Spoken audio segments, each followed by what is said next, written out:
Hello dear students, कैसे हैं आप सभी। आई होप आप सभी बहुत अच्छे होंगे। आप सभी का स्वागत है rice smart Hindi YouTube channel पर। मैं तरुणा भारद्वाज आप सभी का स्वागत करती हूं और आज का हमारा टॉपिक रहने वाला है भारत की नदियां, reverse of India. Very important topic. क्योंकि आप कोई भी एग्जाम्स उठाकर देख लीजिए, आपको रिवर्स ऑफ इंडिया भारत की नदियों से खूब क्वेश्चंस देखने को मिलेंगे बच्चों। तो इसीलिए हम लेकर आए हैं आपके लिए भारत की नदियां रिवर्स ऑफ इंडिया से बनने वाले क्वेश्चंस, और क्वेश्चंस के बेस पर ही हम थ्योरी भी और उससे दूसरे क्वेश्चन और क्या क्या बन सकते हैं वो कवर करेंगे, वो पढ़ाई करेंगे। इससे पहले आप सभी अपने सभी दोस्तों को, फ्रेंड्स को, सभी रिलेटिव को, पड़ोसी को, जो भी तैयारी करें, दिल्ली पुलिस, एमटेक एग्जाम या फिर किसी भी वनडे एग्जाम्स की तैयारी करें, सभी को बुलाकर ले आइए, सभी को शेयर कर दीजिए, क्योंकि ये class very very very helpful रहने वाली है आप सबके एग्जाम्स के लिए। और मैं पूरा आपसे वादा करती हूँ कि यहां से क्वेश्चंस आएंगे, और अब बच्चों आए भी हैं, खूब क्वेश्चंस आए हैं। राइस स्मार्ट पर जो पढ़ाया जाता है वहां से एग्जाम में क्वेश्चन आते हैं, ऐसा मैं दावा करती हूँ। और ये आप चेक भी कर सकते हो, हमारी प्लेलिस्ट बनी हुई है जिस भी एग्जाम्स के लिए हमने पढ़ाया हुआ है। CHSL, CPO, guaranteed SSC batch, ये हमने पढ़ाए हुए हैं। आप 2023 के जो एग्जाम हुए, 22 के जो एग्जाम हुए, उनको क्वेश्चन पेपर को उठाइए और देखिए, खूब एग्जाम्स में क्वेश्चन यहां से मिलेंगे। और ऐसा पूरा विश्वास है कि इस बार भी ऐसा ही होगा। तो बने रहिए rice smart Hindi YouTube channel पर। डे 1 से लेकर आखिरी तक आपको टाइम वेस्ट नहीं करना, राइस स्मार्ट के साथ यूटिलाइज करना है। तो प्यारे बच्चों, अपनी क्षमताओं को पहचानिए। प्रकृति ने, नेचर ने, भगवान ने आप में बहुत सारे गुण दिए हैं, उन गुणों को पहचानिए और उन पर काम कर दिए, कस करिए। आप इसी बार सिलेक्शन ले सकते हैं, लेकिन आपको मेहनत करनी पड़ेगी। राइस स्मार्ट की पूरी टीम आप सबके लिए लगातार मेहनत करती है, आप भी कीजिए। आपके सपने हैं, आपको पूरे करने हैं, आपको फील करने हैं, तो फील कीजिए उन सपनों को। जिस दिन आपके सपने पूरे होंगे, आपके पेरेंट्स कितने खुश होंगे, आप कितने खुश होंगे, और हम सब कितने खुश होंगे, हम सबकी मेहनत का जब रिजल्ट मिलेगा। लेकिन आज से हमें यात्रा तय करनी है, आज फील करना है, लेकिन उसको पाने के लिए मेहनत भी करनी है। तो चलिए, तो हम देखते हैं कैसे कैसे क्वेश्चन आते हैं, क्या क्या आपको पढ़ना है। पहला क्वेश्चन है बच्चों आपका, और इस बात को फिर हम समझेंगे क्या है इसका मतलब। क्वेश्चन है, पूर्ववर्ती जल अपोहा प्रणाली वाली नदी का नाम बताइए। Name a river of antecedent drainage. इसका मतलब क्या है? देखिए, इसका मतलब ये है कि वर्तमान में क्या है, बहुत सारी नदियां बहती हैं।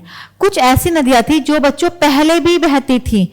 जहां पर आज हिमालय पर्वत है, वहां पहले टेथिस सागर था। याद कीजिए, टेथिस सागर में नदियों ने मलबा जमा किया। तो कुछ नदियां तो होंगी, कौन सी नदियां होंगी? तो पूर्ववर्ती मतलब पहले वाली नदियां, जो हिमालय के उत्थान के या हिमालय के निर्माण से पहले भी थी, उसको हम बोलते हैं पूर्ववर्ती नदियां। तो इनमें से कौन सी थी? तो वो थी आपकी इनमें से सिंधु नदी। सिंधु नदी हिमालय के निर्माण से पहले भी थी, ठीक है ना। गोदावरी नदी तो दक्षिण भारत की सबसे लंबी नदी है। नर्मदा नदी मध्य प्रदेश से निकलती है। पद्मा हम गंगा को ही बोलते हैं, कहां पर? पश्चिमी बंगाल में बोलते हैं।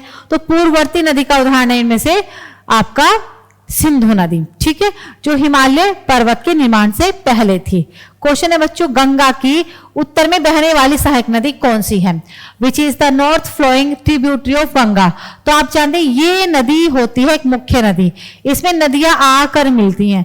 जो छोटी नदी आकर मिलती हैं उसको हम बोलते हैं ट्रिब्यूटरीज। उसको हम क्या बोलते हैं? ट्रिब्यूटरी या सहायक नदी। जो बड़ी नदियों में आकर मिलती हैं वो है आपकी ट्रिब्यूटरीज। अब जो गंगा की सहायक नदियां हैं वो उत्तर से आकर मिलती है, Kosi,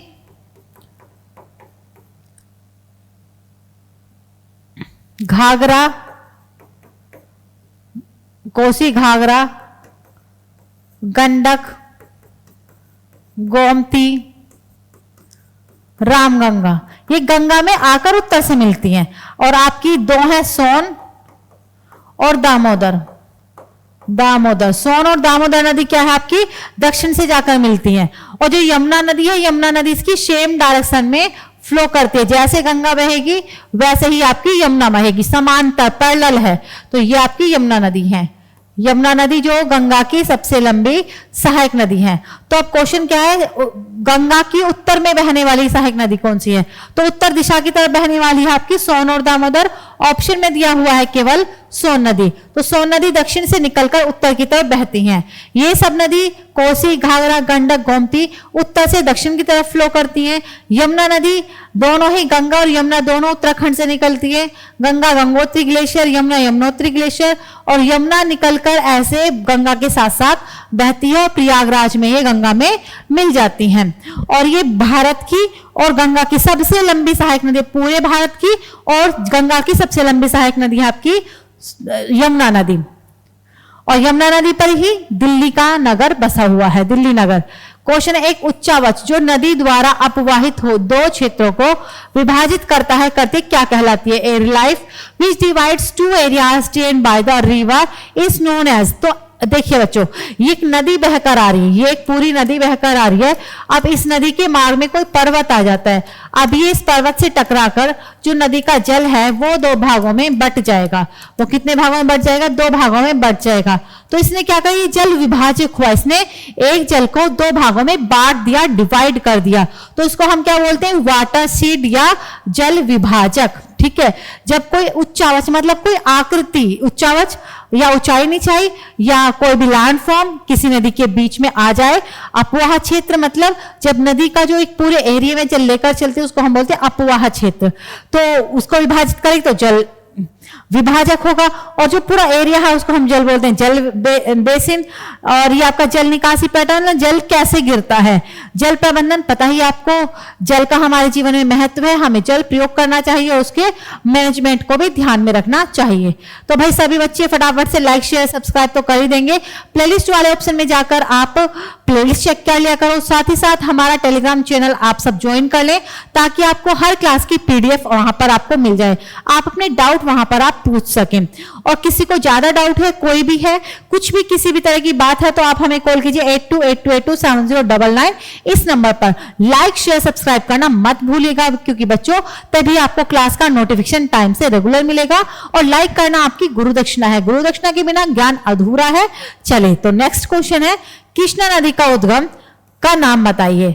name the source of the Krishna river. खूब रिपीटेड क्वेश्चन है। तो देखिए बच्चों, कृष्णा नदी कहां से निकलती है? कृष्णा नदी ये पश्चिमी घाट पर्वत है। इस पश्चिमी घाट पर्वत में महाबलेश्वर पहाड़ी है। क्या है? महाबलेश्वर की पहाड़ी है। ठीक है, महाबलेश्वर की पहाड़ी से ये निकलती है। और कहां पर गिरती है? बंगाल की खाड़ी में गिरती है। नदी कैसी हो गई?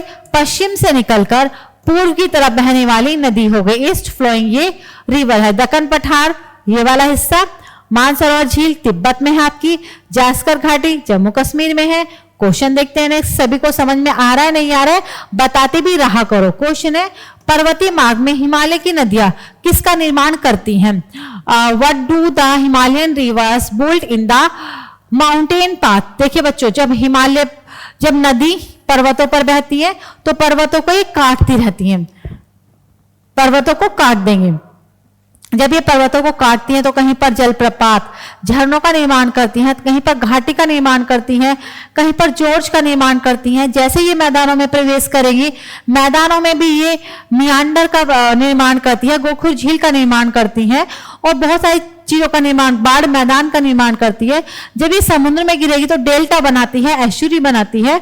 तो नदी हमेशा काम करती रहती है। तो आप भी नदियों से सीखिए, जहां भी बहेगी वहां कुछ ना कुछ कार्य करके आएगी, जहां भी बहेगी कार्य करके आएगी, निर्माण करके आएगी। तो बच्चों आप भी जहां भी रहो, जहां भी जाओ, कुछ ना कुछ सीख कर आओ, कुछ ना कुछ वहां पर अपनी छाप छोड़ के आओ। नदी अगर पर्वत पर थी तो वी आकार की घाटी बना दी, नदी अगर पर्वत पर थी यू शेप्ड वैली बनाती, वी शेप्ड वैली बनाती, जोर्ज बना दिया, घाटियां बना दी। मैदानों में आई तो मैदानों में भी बहुत सारे लैंडफॉर्म्स बना दिए, समुद्रों में भी आई तो समुद्रों में भी लैंडफॉर्म्स बना दिए।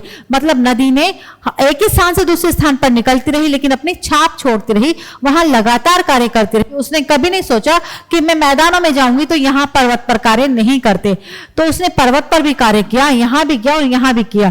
तो भाई बच्चों इसी तरह से आपको भी, आप जहां भी हैं, जिस भी आयु में है, आप मेहनत कीजिए, काम कीजिए। ये मत सोचिए जब बड़े होंगे तब करेंगे, अपने घर जाएंगे तब करेंगे, जहां हो जिस भी स्थिति में हो अपना एक एक सिंगल मिनट को यूटिलाइज कीजिए सिलेक्शन के लिए। तो प्रकृति से भी सीखिए, चांद हमेशा टाइम से निकलता है, सूरज हमेशा टाइम से निकलता है, तो आप टाइम से भी पढ़िए, आप भी टाइम से पढ़िए, टाइम से उठिए, आपके अंदर भी डिसिप्लिन हो, प्राकृतिक चीजों में, निर्जीव चीजों में डिसिप्लिन है, आपके अंदर अनुशासन हो, क्योंकि अनुशासन का भी बहुत ही बड़ा महत्व है हमारे सिलेक्शन में। जितना पढ़ने का है उतना ही अनुशासन का भी है।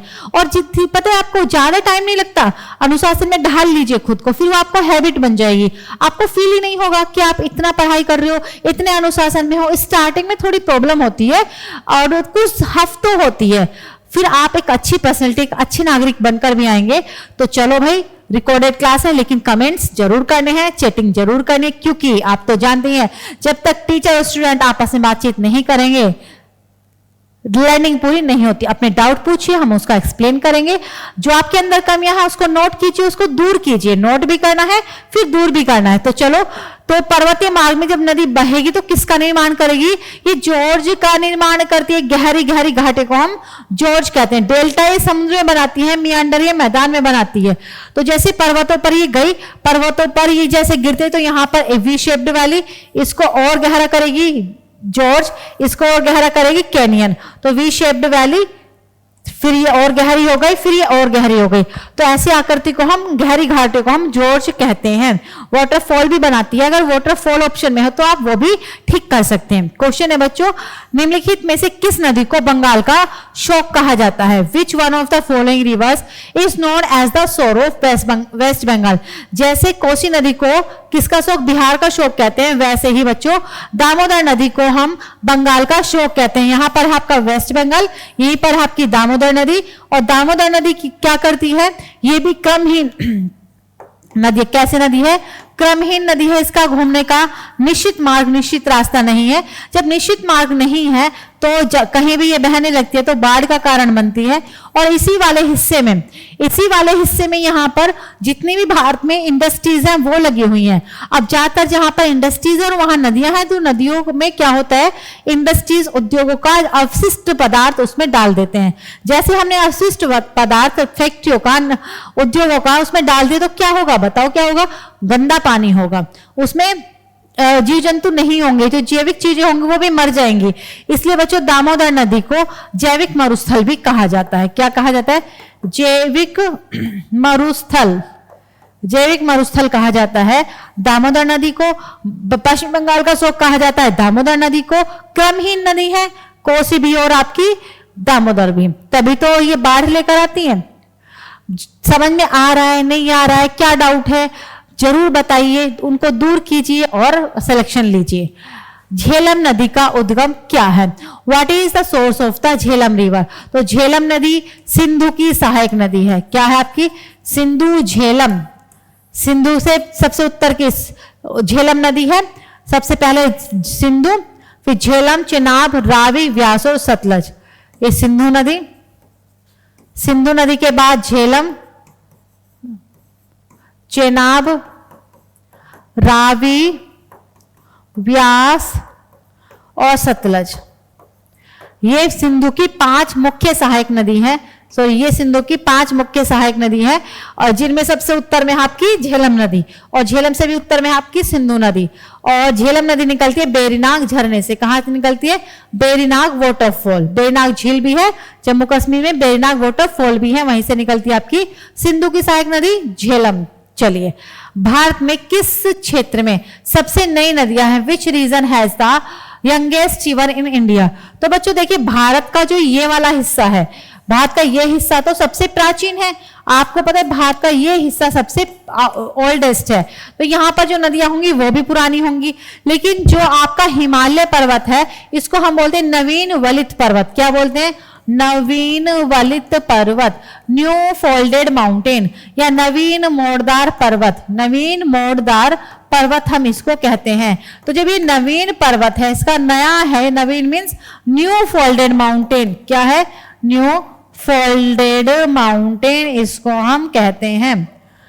तो यहाँ की नदियां भी तो नहीं होंगी। तो वेरी सिंपल, हिमालय की नदियां नई नदियां हैं, जबकि दक्षिण भारत की नदियां पुरानी नदियां हैं, ये भी आप याद रखेंगे। हिमालय पर्वत नया पर्वत है तो नदियां भी नहीं होंगी। और पश्चिमी ये आपका दक्षिण प्रायद्वीपीय पठार पुराना है तो वहां आपकी हर चीज पुरानी होंगी। चलिए भाई, समझ में आ रहा है आप सभी को? कावेरी नदी किस किस राज्य से होकर बहती है? Through which state does the Kaveri river flow? तो आइए देखते हैं कावेरी नदी के बारे में कुछ पॉइंट्स। कावेरी नदी निकलती है बच्चों कर्नाटक राज्य। कहां पर निकलती है? कर्नाटक राज्य में एक कुर्ग जिला है जिसको हम दक्षिण भारत का जम्मू कश्मीर कहते हैं। और कुर्ग जिले में एक पहाड़ी है ब्रह्मगिरी पहाड़ी। कौन सी पहाड़ी? ब्रह्मगिरी पहाड़ी। ब्रह्मगिरी पहाड़ी से निकलती है और बंगाल की खाड़ी में ये गिरती है। जितनी भी दक्षिण भारत की नदियां हैं वो सभी नदी मौसमी है, सीजनल है, मतलब उनका जल सूख जाता है। बरसात होगी तो उनमें पानी की मात्रा ज्यादा होगी, बरसात नहीं होगी तो पानी की मात्रा कम होगी। लेकिन अपवाद तो होता ही है ना।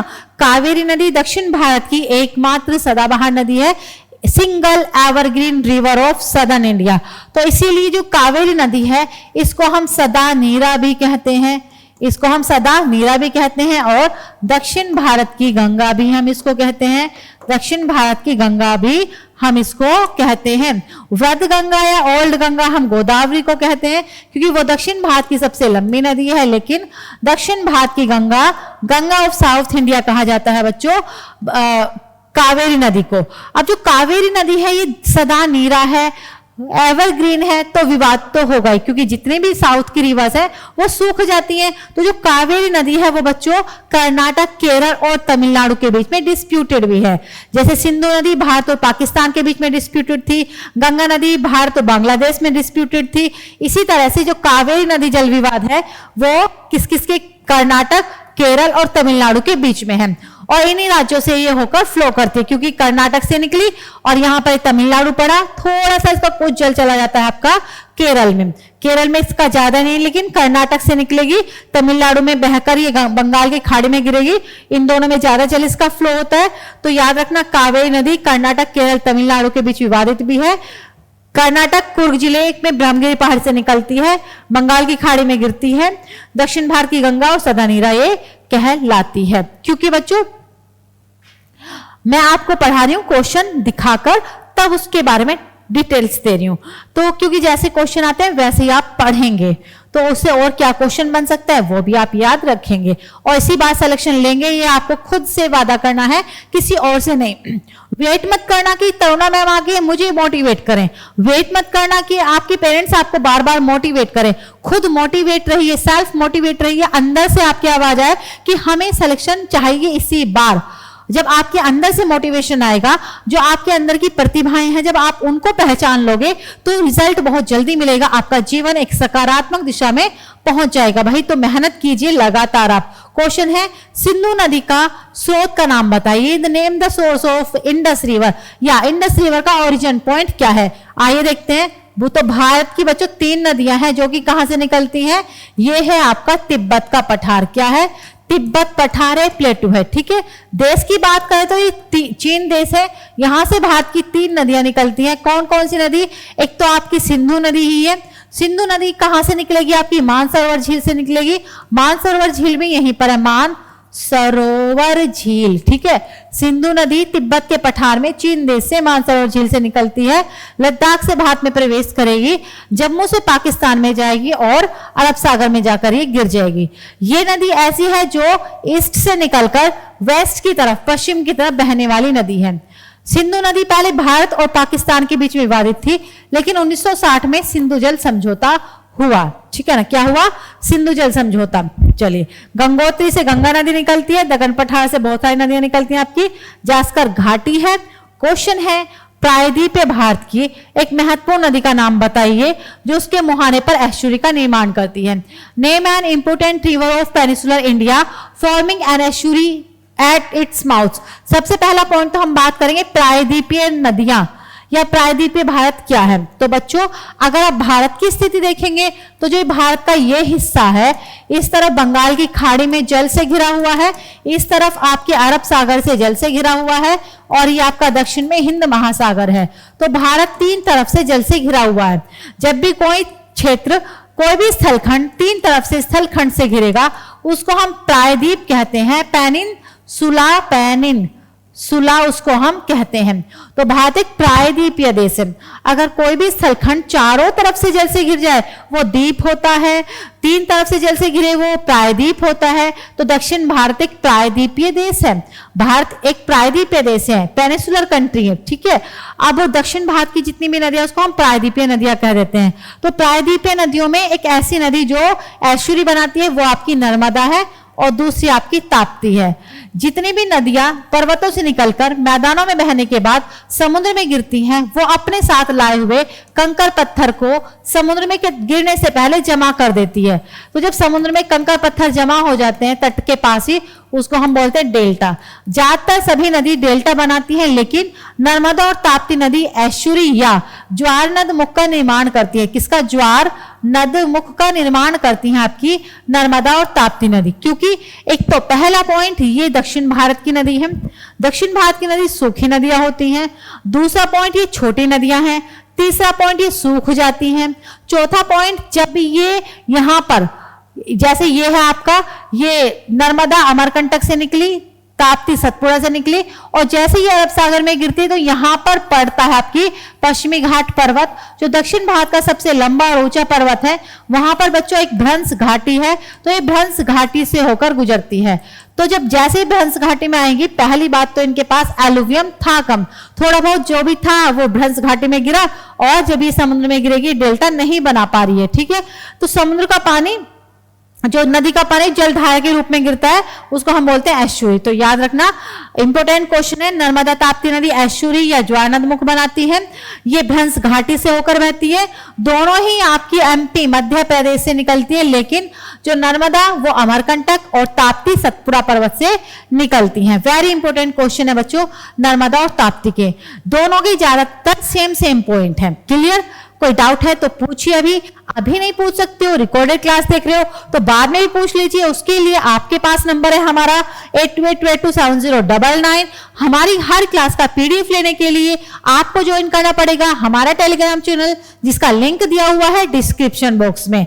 तो टेंशन लेने की जरूरत नहीं है, राइस्मार्ट की पूरी टीम पूरी तरह से आपके सिलेक्शन में साथ है। अब देखते हैं आप कितनी मेहनत करते हैं। हम सब टीचर्स तो आपके लिए खूब मेहनत करते हैं, अब जरूरत है सिर्फ आपकी मेहनत की, ठीक है ना। तो आप भी मेहनत कीजिए, तभी हमारी मेहनत सफल होगी। और क्यों नहीं कर रहे हैं भाई, करो, फ्यूचर है आपका, सेट हो जाएगा। कब तक पेरेंट्स पर डिपेंड रहोगे, कब तक खर्चों के लिए पैसे मांगते रहोगे? खुद के पैसे हो तो कहीं भी खर्च कर सकते हैं। माँ बाप से मांगेंगे तो जवाब देना पड़ेगा, क्यों, कहाँ। और सही बात भी है, क्योंकि परिवार में सभी लोग हैं, सिर्फ आप नहीं है। आपके पेरेंट्स पर पूरे परिवार की जिम्मेदारी, सिर्फ आपकी नहीं है। तो आपके पेरेंट्स पूरे परिवार की जिम्मेदारी निभा रहे हैं। मैं चाहती हूँ कि आप भी उनकी हेल्प करो, और वो तभी कर पाओगे जब आप पूरी ईमानदारी से पढ़ोगे। 1 साल पढ़ लो पूरी ईमानदारी से, 1 साल के अंदर आपका सिलेक्शन हो जाएगा, मैं गारंटी ले रही हूँ। लेकिन पढ़ना मतलब पढ़ना, पढ़ते हुए टाइम पास नहीं करना। पढ़ते सिर्फ बुक सामने रखी है या फोन सामने रखा है और दिमाग हमारा कहीं और, ऐसे काम नहीं चलेगा। पढ़ना मतलब पढ़ना, पूरी ईमानदारी से पढ़ना, अपनी कमियों को नोट करना, उन पर काम करना, उनको दूर करना, और जो लर्निंग ग्राफ है उसकी जो रेखा है वो लगातार ऊपर की तरफ जानी है, नीचे की तरफ आपका ग्राफ नहीं होना। याद रखना, ऊपर की तरफ ही करना है हमें।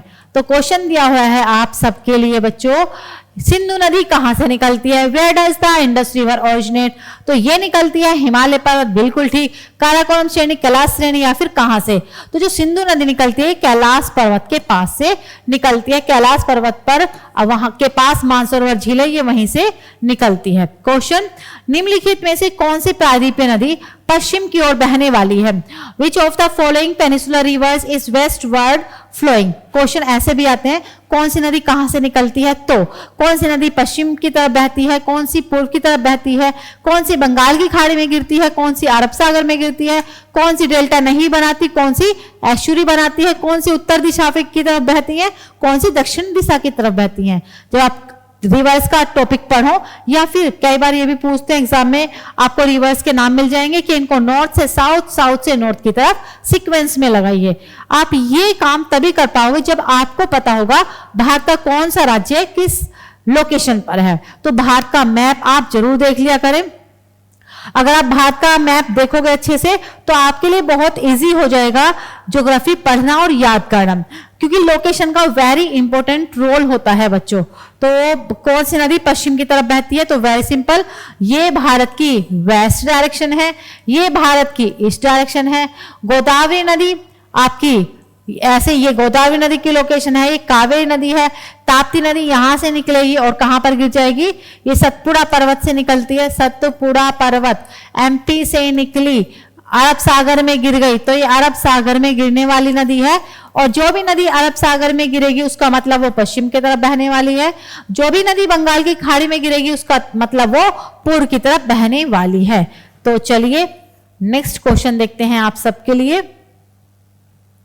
दो नदियों के बीच की उपजाऊ भूमि क्या कहलाती है? What is the fertile land between two reverse? तो ये भी एक नदी फ्लो कर रही है, ये भी एक नदी फ्लो कर रही है।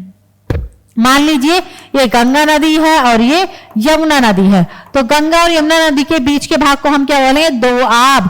Area between two reverse called Doab. दो नदियों के बीच की भूमि को हम दोआब कहते हैं। और जो हमारा पंजाब राज्य है, पंजाब राज्य का निर्माण 5 नदियों ने किया। सिंधु की 5 सहायक नदी कौन कौन सी आपकी? झेलम, चिनाब, रावी, व्यास और सतलज। वहां पर वो 6 नदी हो गई, एक सिंधु भी है, तो वहां पर लगातार नदियां ऐसे फ्लो करेंगी, ये भी रिवर, ये भी रिवर, ये भी रिवर, ये भी रिवर और ये भी रिवर। ये है मैदान, इन मैदानों को हम बोलते हैं दोआब। इन मैदानों के रखे जाते हैं नाम, जैसे बिस्ट, बारी, रचना, चाद, सिंध। ये मैदान के नाम है, बिस्ट, बारी, रचना, चाद, सिंध। ये सारे दोआब हैं। किसने निर्माण किया? सिंधु और सिंधु की 5 सहायक नदी झेलम, चिनाब, रावी, व्यास और सतलज ने। ठीक है बच्चों, तो दो नदियों के बीच की भूमि को हमने बोल दिया दोआब। क्लियर? क्वेश्चन है, तीस्ता नदी किस प्रमुख नदी तंत्र का भाग है? तीस्ता फॉर्म्स ए पार्ट और विच मेजर रिवर? तो जो तीस्ता नदी है वो ब्रह्मपुत्र की सहायक नदी है। और तीस्ता नदी के साथ साथ ब्रह्मपुत्र की सहायक नदी की अगर हम बात करें तो ब्रह्मपुत्र की सहायक नदी मानस, मानस। तीस्ता नदी की जो सहायक नदियां हैं वो है बच्चों मानस, लोहित, सुबनसिरी, कपोली। ठीक है, तीस्ता, सुबनसिरी, धनसिरी, ये सभी ब्रह्मपुत्र नदी की सहायक नदियां हैं। नेक्स्ट है भाई, चलिए, पश्चिमी घाट से पश्चिम की ओर बहने वाली अधिकांश नदियां डेल्टा नहीं बनाती, क्योंकि most of the rivers flowing westward from the western ghats do not forms delta because. तो ज्यादातर जो नदियां हैं ये पश्चिमी घाट पर्वत है, और जो पश्चिमी घाट से बहती हैं वो डेल्टा नहीं बनाती। क्यों? क्योंकि वहां का उच्च ढाल है। कहाँ क्या है? वहां पर हाई स्लोप है, हाई ग्रेडियंट है, उसकी वजह से वो नदी डेल्टा नहीं बनाती। जो यहाँ पर नदी गिरती है वो इजीली चली जाती है, लेकिन यहाँ पर बीच में पर्वत आता है, पर्वत पर ढलान ज्यादा होता है, तो जैसे ही वो गिरेंगी और यहाँ ढलान की वजह से वो अचानक से गिर जाती है। वो छोटी भी होती है लेकिन जब गिरेंगी तब तो उसमें जल है, तो ढलान है यहाँ पर पश्चिमी घाट पर्वत का, ढलान की वजह से वहां पर वो पश्चिमी की तरफ बहने वाली नदियां डेल्टा नहीं बना पाती हैं। क्वेश्चन, अरुणाचल प्रदेश में प्रवेश करने पर ब्रह्मपुत्र नदी को किस रूप में जाना जाता है? The river Brahmaputra is known as it enters Arunachal Pradesh. तो प्यारे बच्चों आइए पढ़ते हैं हम ब्रह्मपुत्र नदी के बारे में। तो देखिए ब्रह्मपुत्र नदी कहां से निकलती है? ब्रह्मपुत्र नदी निकलती है आपकी चीन देश में। कहां से? तिब्बत पठार है, तिब्बत पठार से निकलकर तिब्बत पठार पर एक कैलाश पर्वत है। कौन सा पर्वत? कैलाश पर्वत में, कैलाश पर्वत पर चेमो युंगडुंग ग्लेशियर है, वहां से निकलेगी। और जैसे ये यहां से निकलेगी यहाँ पर इसका नाम होता है सांगपो। तिब्बत में इसका नाम क्या है? सांगपो। अब सांगपो के नाम से निकलकर अरुणाचल राज्य में भारत आई, और जैसे अरुणाचल में भारत आती है ये, इसको हम बोलते हैं दिहांग। ठीक है, और अरुणाचल राज्य से इसको हम बोलते हैं असम। असम में इसको बोलेंगे हम ब्रह्मपुत्र। और पश्चिमी बंगाल में जाकर ये जमुना और मेघना 2 भागों में बट जाती है। और याद रखना कितने भागों में? जमुना और मेघना 2 भागों में बटते ये बांग्लादेश में। नेक्स्ट क्वेश्चन, सतपुड़ा श्रेणी पश्चिम की ओर बहने वाली 2 नदियों के बीच स्थित है, वे कौन सी हैं? The Satpura range is situated between 2 west flowing rivers, they are. तो यहां पर है मध्य प्रदेश में सतपुड़ा पर्वत। कौन सा पर्वत? सतपुड़ा पर्वत। सतपुड़ा पर्वत के उत्तर में नर्मदा नदी, और सतपुड़ा पर्वत के दक्षिण में आपकी ताप्ती नदी। तो जो सतपुड़ा पर्वत है वो नर्मदा और ताप्ती, सतपुड़ा पर्वत नर्मदा और ताप्ती नदी के बीच में स्थित है। वेरी इंपॉर्टेंट क्वेश्चन है, तो याद कर लीजिए। सतपुड़ा पर्वत की ऊंची चोटी धूपगढ़ है, जो नर्मदा और ताप्ती नदी के बीच में स्थित है मध्य प्रदेश में। क्वेश्चन आपके लिए नेक्स्ट, अवरोही क्रम में कुल बेसिन क्षेत्र के संदर्भ में निम्नलिखित में से कौन सी नदियों का सही क्रम है?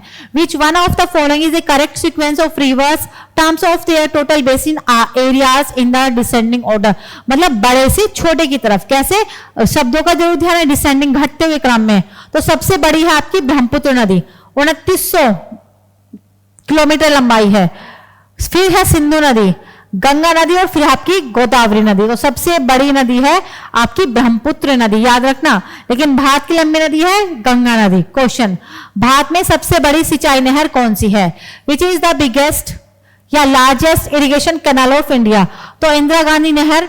इंदिरा गांधी नहर भारत की सबसे लंबी नहर है। इंदिरा गांधी नहर में व्यास और सतलज नदी का जल हरिके बैराज नामक स्थान से डाला जाता है।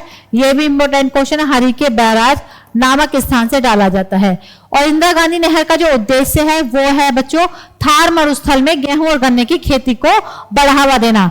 थार मरुस्थल में इसका जल पहुंचाया जाए और थार मरुस्थल वाले एरिया में गेहूं गन्ने की खेती को बढ़ावा दिया जाए, पैदावार को बढ़ावा दिया जाए, ये इसका उद्देश्य है। व्यास और सतलज नदी का जल हरिके बैराज नामक स्थान से इसमें डाला जाता है। क्वेश्चन है, सांगपो नदी भारत में प्रवेश करने से पहले कहां पर बहती है?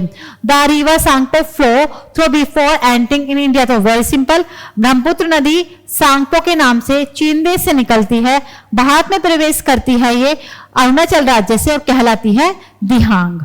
क्वेश्चन है आपके लिए नेक्स्ट, भाई सभी बच्चे लाइक भी करना है, शेयर भी करना है, रेगुलर भी रहना है, सिलेक्शन भी करना है, ये सारे काम आप करेंगे। और अब मुझे पूरी उम्मीद है आप ऐसा करेंगे, क्योंकि हम भी तो आपके लिए हर रोज एनालाइज करते हैं, कैसे क्वेश्चन आए, कंटेंट तैयार करते हैं, क्लास में टाइम से आ जाते हैं। तो आप भी टाइम से आइए, हम भी पूरी उम्मीद करते हैं कि आप भी टाइम से आए और सिलेक्शन लें।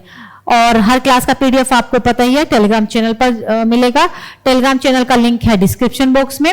क्वेश्चन है बच्चों, तिब्बती नदी सांगपो किस राज्य से भारत में प्रवेश करती है? The Tibetan river Tsangpo enters India through the state of Arunachal and called दिहांग।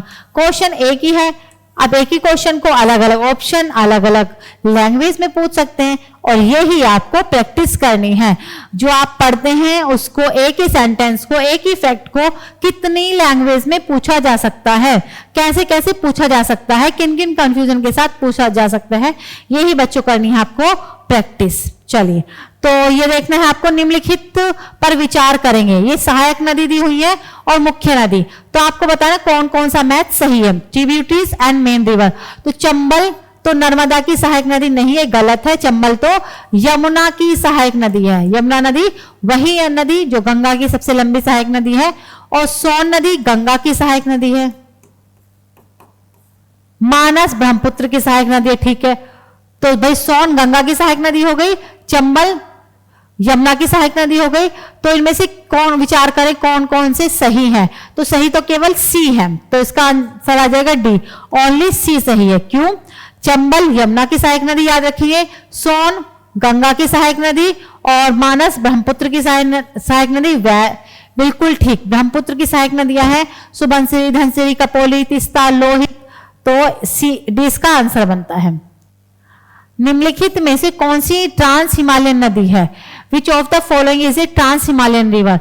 वो ट्रांस हिमालयन रिवर हम उसको कहते हैं जो भारत के बाद दूसरे हिमालय से निकली है, या हिमालय पार। देखिए, जो हिमालय पर्वत है बच्चों, वो केवल भारत में नहीं है, वो तिब्बत के पठार हिमालय का भाग है। माउंट एवरेस्ट नेपाल में है, लेकिन हिमालय का भाग है। हिंदुकुश सुलेमान पर्वत पाकिस्तान में हिमालय का भाग है। तो हिमालय पर्वत कई देशों में फैला हुआ है। तो हिमालय पार मतलब ट्रांस हिमालय के पार, ठीक है ना, या भारत के बाहर से निकलती है। तो भारत के बाहर से जो तिब्बत का पठार है, वहां से 3 नदी निकलते हैं, सतलज नदी, राकाश झील तिब्बत के पठार में, ब्रह्मपुत्र नदी और सिंधु नदी। तो इसको हम बोलते हैं हिमालय पार या ट्रांस हिमालय नदी है। अरब सागर में नहीं मिलने वाली प्रायद्वीपीय नदी कौन सी है?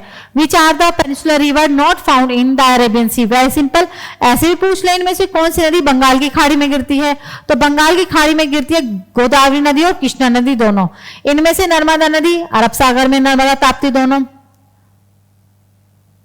मिलने वाली, और नर्मदा इसमें से अरब सागर में गिरेगी, इसमें से ताप्ती। लेकिन गोदावरी और कृष्णा नदी वाली जो ऑप्शन है ये दोनों बंगाल की खाड़ी में गिरती हैं, अरब सागर में ये नहीं गिरती हैं। क्वेश्चन, निम्नलिखित में से कौन सा अंतर नदिया बंदरगाह है? Which of the following is an inland riverine? ठीक है ना। तो देखिए होता क्या है, ज्यादातर हम क्या करते हैं, समुद्रों के तटों पर, जो भी कोई देश है वहां पर तटों पर ही पोर्ट बनाए जाते हैं, बंदरगाह बनाए जाते हैं, जिस पर शिप खड़े किए जाते हैं आयात निर्यात के लिए। ज्यादातर तटों पर होते हैं, समुद्र का भाग होते हैं। लेकिन जो कोलकाता बंदरगाह है, कौन सा आपका? कोलकाता बंदरगाह हुगली नदी पर बनाया गया है। तो ऐसा बंदरगाह जो नदी पर बना हुआ है वो आपका कोलकाता बंदरगाह है, नदी के तट पर। बाकी ज्यादातर वो समुद्र के तट पर ही बनाए जाते हैं। क्वेश्चन, निम्नलिखित में से किस नदी को वृद्ध गंगा के नाम से जाना जाता है? Which of the following rivers is known as Vriddha Ganga? Old Ganga हम किसको कहते हैं? गोदावरी नदी को। क्यों कहते हैं? क्योंकि दक्षिण भारत में सबसे लंबी नदी है। कहां से निकलती है? पश्चिमी घाट पर्वत से निकलती है। कहां से? पश्चिमी घाट पर्वत से निकलती है और बंगाल की खाड़ी में गिरती है। ठीक है। और कृष्णा नदी महाबलेश्वर से निकलेगी। कावेरी नदी दक्षिण भारत की सदाबहार नदी है। निम्नलिखित में से कौन सी नदी गंगा की सहायक नदी नहीं है? Which one of the following rivers is not the tributary of Ganga? तो बच्चों इंद्रावती जो है वो गोदावरी की सहायक नदी है, गोदावरी, इसलिए ये आंसर गलत है। सोन, गोमती, यमुना, गंडक, रामगंगा, कोसी, दामोदर, ये सभी, यमुना, ये सभी गंगा की सहायक नदियां हैं। यमुना और सोन किसकी सहायक नदियां हैं? The Yamuna and the Son are the tributaries of which river? Very simple, ये गंगा की सहायक नदी है, ये सबसे लंबी है, ये सबसे लंबी है। और सोन जो दक्षिण से निकलकर उत्तर की तरफ फ्लो करती है। झेलम, व्यास और रावी ये सभी सिंधु की सहायक नदियां हैं। निम्नलिखित में से कौन सी प्रायद्वीपीय भारतीय नदी अरब सागर से नहीं मिलती? मतलब ये क्वेश्चन पूछ रहे हैं इनमें से कौन सी नदी बंगाल की खाड़ी में गिरती है। कैसे भी पूछ सकते हैं, कौन सी बंगाल की खाड़ी में गिरती है या कौन सी प्रायद्वीपीय भारत में नहीं बहती है। तो प्यारे बच्चों, कावेरी नदी बंगाल की खाड़ी में गिरती है, ये अरब सागर में नहीं गिरती। जबकि पेरियार, नर्मदा, ताप्ती, लूनी, साबरमती, माही ये सब अरब सागर में गिरती है या पश्चिम की तरफ बहती हैं। तो ये थे प्यारे बच्चों आपकी आज की क्लास। मुझे पूरी उम्मीद है आप सबको समझ में आई है, और किसी भी तरह का कोई डाउट है तो आप अभी पूछ सकते हैं। हमारा कॉन्टेक्ट नंबर है 8282827099। इसी के साथ साथ आप हमें टेलीग्राम चैनल पर भी हमारे साथ जुड़े रह सकते हैं। टेलीग्राम चैनल का लिंक दिया हुआ है आपको डिस्क्रिप्शन बॉक्स में, वहां आप अपने डाउट्स भी पूछ सकते हैं, और डाउट्स के साथ साथ वहां पर आप हर क्लास का पीडीएफ भी प्राप्त कर सकते हैं। सभी क्लास का पीडीएफ आपको वहीं पर मिलेगा, और फाइल वाले ऑप्शन में आप जाएंगे तो वहां पर आपको पीडीएफ मिल जाएंगे हर क्लास के। वैसे तो आप रेगुलर लाइव क्लास लीजिए, बाकी जिसकी भी क्लास छूट जाती है आप के लिए, आपकी सुविधा के लिए, आपको परेशानी ना हो इसलिए हमारे प्लेलिस्ट वाले ऑप्शन पर जाएंगे यूट्यूब चैनल पर, तो वहां पर प्लेलिस्ट वाले ऑप्शन पर आपको सारी क्लासेस के प्लेलिस्ट मिल जाएंगे, डे 1 से लेकर सीक्वेंस वाइज मिल जाएंगे। जो भी हमने एग्जाम्स अभी तक यहाँ पर कवर करवाए हैं, जैसे कि अगर हम बात की करें guaranteed SSC batch, 60 days guaranteed batch, MTS exams के लिए, सीपीओ के लिए, जीडी एग्जाम्स के लिए, तो काफी सारे एग्जाम्स के लिए हमने यहाँ पर पढ़ाया। सबकी प्लेलिस्ट बनी हुई है, और शॉर्ट्स वाले ऑप्शन पर भी चले जाया करो, वहां पर भी कुछ शॉर्ट टिक्स में कुछ इंपॉर्टेंट फैक्ट्स आपको पढ़ाए जाते हैं, तो सभी आप अच्छे से पढ़ें, रेगुलर पढ़ें, rice smart Hindi YouTube channel के साथ पढ़ें, और आप हमें इंस्टाग्राम पर, फेसबुक पेज पर, टेलीग्राम पर और यूट्यूब पर तो आपने सब्सक्राइब किया ही होगा। यहां पर भी आप हमें फॉलो रखें, क्योंकि हर जगह आपके लिए कुछ ना कुछ इंपॉर्टेंट फैक्ट्स, इंपॉर्टेंट इंफॉर्मेशन आपको दी जाती है इन सोशल मीडिया के माध्यम से। बाकी आप रेगुलर रहें rice smart Hindi YouTube channel पर। जिसने सब्सक्राइब नहीं किया अभी सब्सक्राइब करें, रेगुलर रहें, खुश रहें और अपनी आप में रोज प्रगति फील करें, रोज मेहनत करें, रोज अपना ग्राफ बढ़ाएं, हमेशा कुछ ना कुछ पढ़ते रहें, सीखते रहें और खुश रहें। सिलेक्शन ले, अपने आप से वादा करें। थैंक यू बच्चों एंड गुड लक।